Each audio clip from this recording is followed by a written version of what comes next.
Sosok pria terekam saksikan kepala cabang Bank BRI diculik, dicurigai terlibat. Sosok pria berbatik coklat yang terekam CCTV saat detik-detik penculikan kepala kantor cabang Bank BUMN, Muhammad Ilham Pradipta, 37, jadi sorotan publik. Pria itu sempat diduga terlibat dalam penculikan dan pembunuhan Ilham Pradipta. Hal itu dikarenakan gelagatnya saat melihat mobil penculik yang membawa Ilham. Ilham Pradipta merupakan kepala cabang Bank BUMN di Cempaka Putih, Jakarta Pusat. Ia tinggal di Jalan Rimba, Kecamatan Bogor Barat, Kota Bogor.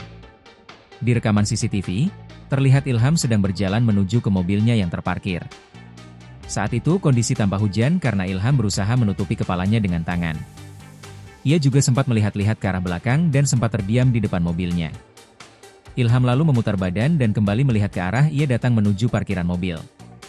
Dirinya sempat cukup lama berdiam diri di depan mobilnya itu.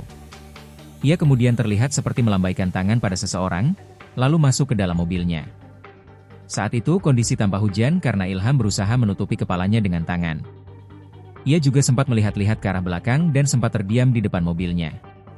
Ilham lalu memutar badan dan kembali melihat ke arah ia datang menuju parkiran mobil. Dirinya sempat cukup lama berdiam diri di depan mobilnya itu. Ia kemudian terlihat seperti melambaikan tangan pada seseorang, lalu masuk ke dalam mobilnya. Ia pun sempat menengok ke kaca mobil tersebut dan sempat mengikuti dari belakang. Pria itu pun langsung mengeluarkan ponsel di kantongnya. Menurut suara yang ada di rekaman, pria berbatik coklat itu bernama Baskoro. Pada video itu, Baskoro memang terlihat berjalan santai.